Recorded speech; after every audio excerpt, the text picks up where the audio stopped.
Changing a country isn't easy, but change is inevitable. And the choices we make today will shape our country for generations to come. That's why we've published our first book from Australia Institute Press. What's the Big Idea offers 32 ideas for a better Australia, from leading thinkers such as Bob Brown, Sally McManus, Dr. Emma Shortis, and Professor Brian Schmidt. The essays are a roadmap and a reminder that the solutions exist. Australia just needs the courage to implement them. Visit australiainstitute.org.au or follow the link in the show notes to order your copy of What's the Big Idea today.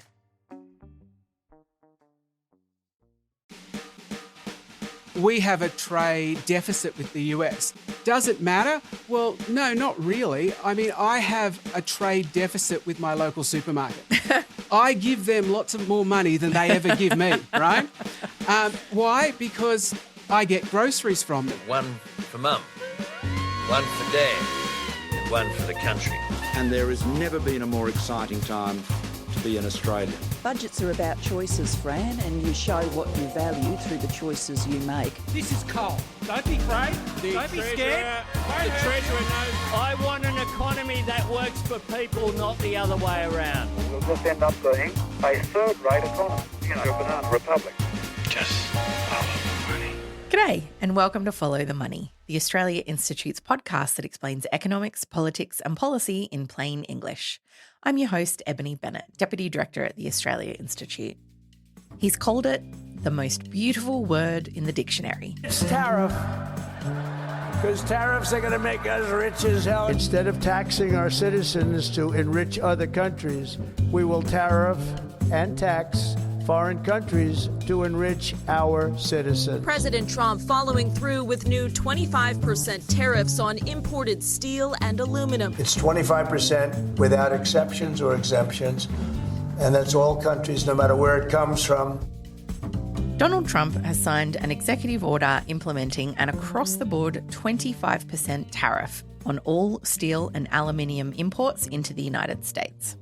As we record on Tuesday, the 11th of February, there are, quote, no exceptions or exemptions, though Australian leaders seemingly remain hopeful of obtaining one. So what are tariffs? How do they work? And what impact will Trump's decision have on Australia and the rest of the world?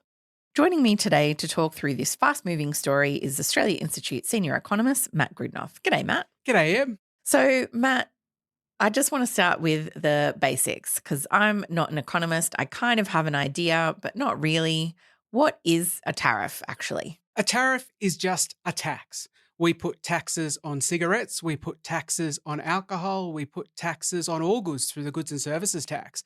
A tariff is just a tax, but it applies to imports. Okay. So the one that Trump is proposing, a 25% tariff on steel and aluminium, would be just steel and aluminium that people from overseas sell into the US. So it makes products from overseas more expensive, basically. That's exactly right. We often say that you should tax things you want less of and subsidise things you want more of. In this particular case, Trump apparently wants less steel and aluminium, so he's taxing it. Okay. And who pays tariffs? Because it feels like there's been a bit of confusion, at least in the American population, about who exactly pays tariffs. Well, who pays the cigarette excise? Who pays the fuel excise? Who pays the GST?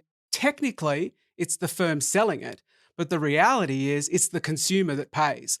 If we put a levy on beer, it's beer consumers who pay that levy. If the GST, goods that are charged the GST, it's consumers who pay that. And like this tariff, it'll be US consumers who will pay this tariff. Yeah, I feel like that's something that maybe a lot of people who lacked the sound of tariffs didn't quite realise, perhaps.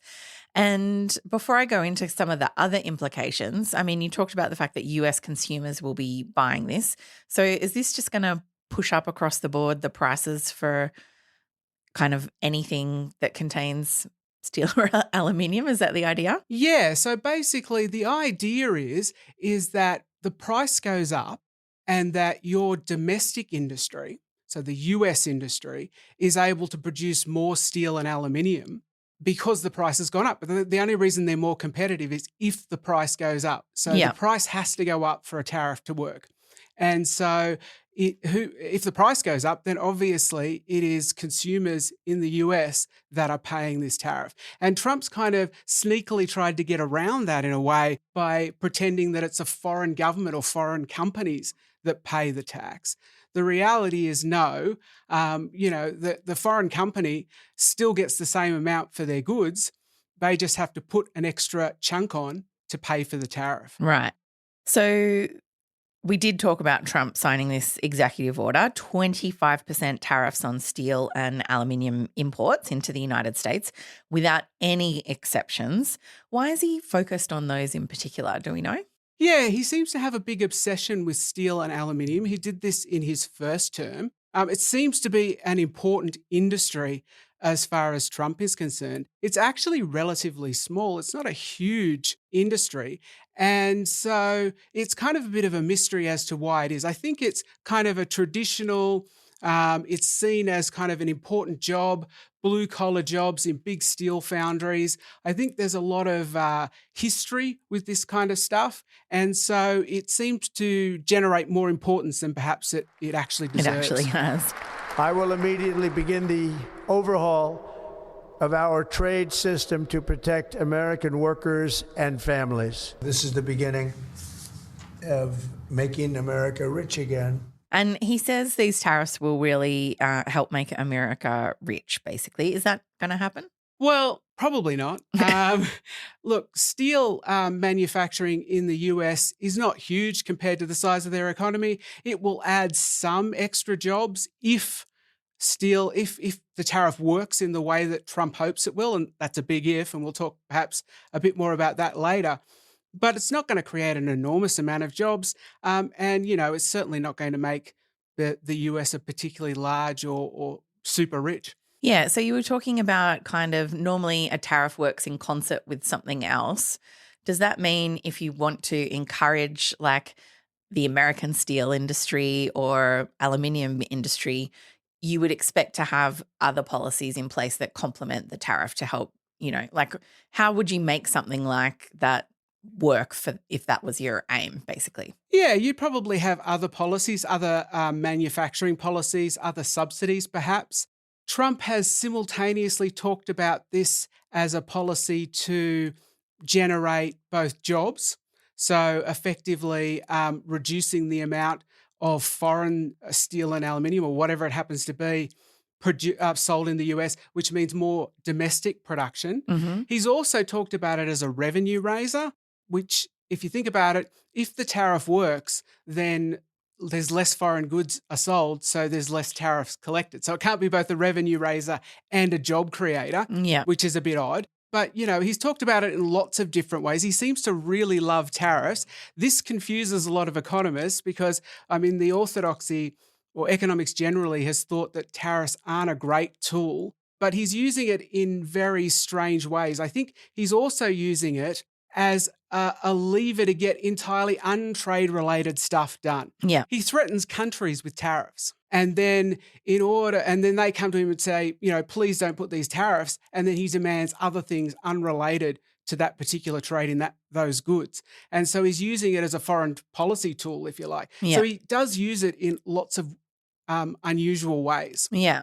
And are tariffs always bad? When we hear discussion of Trump's ideas on this in the news, it's nearly always painted in a negative light. You've just talked about the reasons why economists don't always think they're the best tool.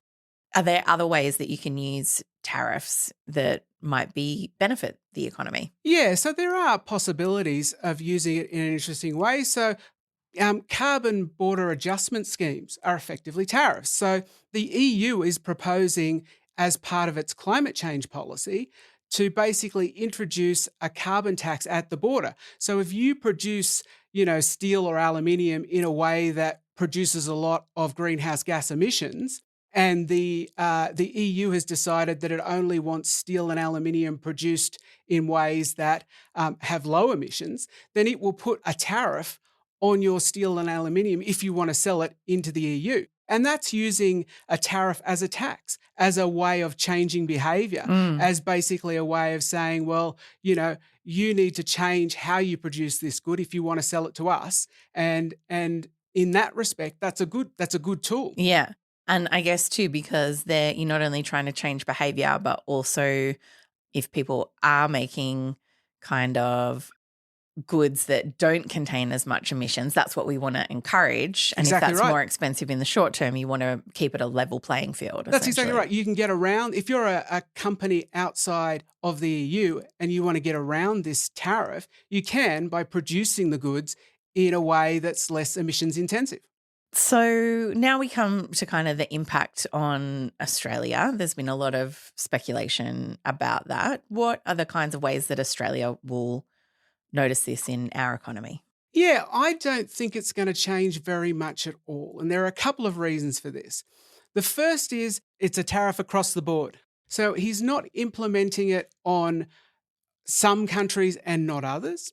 And if it's across the board, then there's no switching between importers. That is to say, if the tariff was only on Australia and not on China, well, then Australia would see the amount of steel and aluminium it sold go down because China now has an advantage. They can just buy from China cheaper. Exactly right. Yeah. But if it's on all countries, that won't happen. The other way it could affect is if the US companies start producing more steel and aluminium because they're now more competitive. Now, that might happen to a lesser extent in the short term, but if you own a steel mill, it's probably running near capacity anyway. And so your ability to increase the amount of steel you put out without building, putting a whole heap of capital, a whole heap of money into building or expanding your capacity is fairly limited. So certainly in the short to medium term, there's going to be no change. That is to say, all that will happen is Australia will sell the same amount of steel and aluminium, except that now US consumers will have to pay more. They might actually sell a bit less, but that could just be because now steel and aluminium are more expensive. Yeah. People in the US might buy less of it. Now, Australia is seeking an exemption against Trump's 25% tariff increase on all steel and aluminium imports into the US. It's been a tremendous start to the relationship. I just spoke to him, very fine man. I told him that that's something that we will give great consideration. Well, the United States is accusing Australia of breaking its promise on aluminium exports. Stating Australia has disregarded its verbal commitment to voluntarily restrain its aluminium exports to a reasonable level. It's important to remember that what we're talking about here is almost a decade ago, and what we're focused on is what's in front of us. So Australia's obviously lobbying to get an exemption from this kind of stuff. And if lots of countries, I guess, succeeded at that negotiating with Trump tactic, like we'll give you something else if you drop these tariffs, does that change the equation for Australia then? Yeah, well, if Australia gets an exemption, then yes, that will advantage Australia if other countries then have to pay that tariff. So we'll then be tariff-free, if you like, and we'll have a cost advantage over other producers in the US. In the longer term, though, there might be a change if steel producers and aluminium producers in the US do decide to build bigger factories. But one of the problems with this is that in order for you, if you're a steel producer in the US, you're going to have to put in tens, probably hundreds of millions of dollars of capital expenditure in to expand your output. And you're doing that on the idea that these tariffs will hang around, that you will have this cost advantage going forward. So you have to believe that Trump is a man of principle who will absolutely not negotiate out of these tariffs and that they will be around for years and years to come, because it's going to take you years to build this capital, build this factory, and it's going to cost you hundreds of millions of dollars to do. And so do we believe if Trump is we're the relying on Trump's word, that seems a little risky. Exactly right. So if it's my capital. Even in the longer term, I don't think this will have a big impact because I don't think business are going to be particularly convinced that Trump is the kind of person who isn't tomorrow going to go, oh, well, I got this other concession from this particular country, so I'm going to throw this tariff out. I'm going to change it. Yeah. So there had been an assumption, I think, in Australia that because we're in a trade deficit with the United States that we would get special treatment. That certainly hasn't proven to be the case. He's been been pretty aggressive with America's nearest neighbours, Mexico and Canada, for example. But just quickly, what are trade surpluses and deficits, and do they matter? Yeah, so a trade surplus or deficit is just the outcome of your trade with another country. So we have a trade deficit with the US. That is, we buy more stuff from the US than we sell to the US. The value of all the US goods that Australians want is larger than the value of the goods that US want from Australia.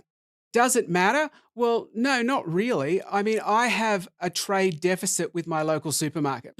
I give them lots of more money than they ever give me, right? Why? Because I get groceries from them. You know, I have a trade surplus with my employer. My employer pays me far more than I pay him.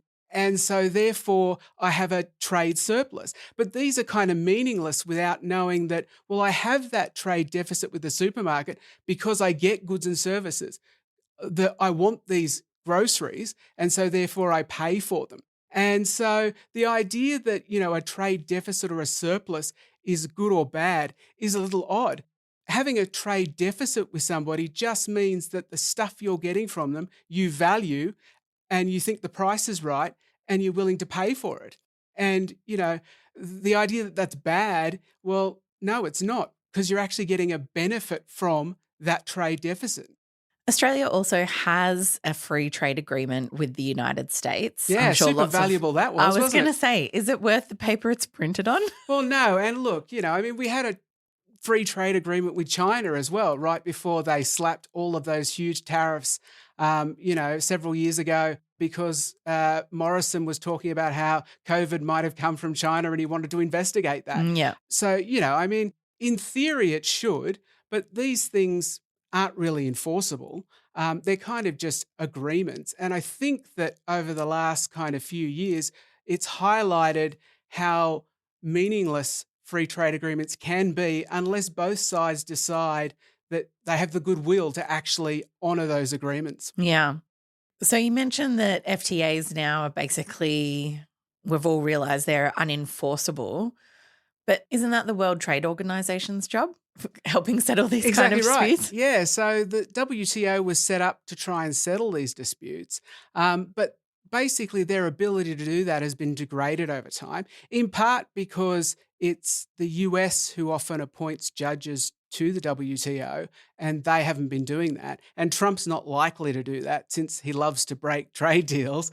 But also, again, like, it's really hard to enforce sovereign nations to do something. It's sovereign nations that create laws within their countries. And so when you get into international law, there is a surprising amount of goodwill and wanting to uphold those kind of international norms and international rules. And if you get somebody like Trump who's quite happily to Just smash doesn't those, give a shit. yeah, exactly right. Then suddenly, if he's willing to smash them, then he can, and people realize, oh my goodness, he can do that. Unenforceable, Yeah, doesn't it's matter. unenforceable. Yeah. And I was listening to Malcolm Turnbull, I think, this morning on Radio National. I mean, I think if we go back to Trump, who knows what will have happened with tariff policies by the time this goes to air. I mean, it's something that he has talked about for a long time, but he's certainly shown himself open to negotiation on this. Oh, yeah, look, this is a policy, as I said, that will hurt the American people the most. And so I think that the point of putting these tariffs on, the point of putting tariffs on Canada and Mexico, you know, earlier, a few weeks ago, I think is more about Trump wanting the attention on himself and wanting to make deals. And so, you know, he's creating a crisis, and then he's saying, come to me and deal with me in this crisis, and I will make the crisis go away. Yeah. You know, he's the arson who started the fire, and then he's saying, come to me and I will put the fire out. I'll sell you the water. Exactly right. And, you know, and it makes him look like, in his mind, that he's, you know, doing a good job. He's getting a deal for the US people. I don't think that this is good policy even from America's point of view, even from Americans' point of view. And so therefore, I think he will carve out exemptions. And I think Australia probably has a good case. Trump seems overly obsessed with trade surpluses and deficits. The US has a trade surplus with Australia. It's meaningless, but, it's important to him. Yeah. We've just paid $500 million US to the US for an AUKUS deal. As part of $3 billion, we're going to give cash money to the US to improve Nothing he loves more than that. improve their capacity to build submarines. We have a very good case to get a carve out. And Trump seems very keen to make these deals. So I think that, I think Australia probably will get a carve out. And I think that these tariffs ultimately won't mean anything because Trump in a week's time is going to make some other huge announcement that, will upset the apple cart. And, we'll all be talking about that then. Yeah. Well, thanks, Matt. Thanks for chatting with me about tariffs of all things. I must admit, I didn't think that, in 2025, tariffs would necessarily be the top issue. The huge issue that they are. Well, thanks for explaining it all to us. And if you want to hear more about the United States and global politics, you can check out Dr. Emma Shortis's pod, After America. You can find it via the link in the show notes or wherever you normally get your podcasts. This episode was recorded on Tuesday, February the 11th, and things will probably change by the time you hear this.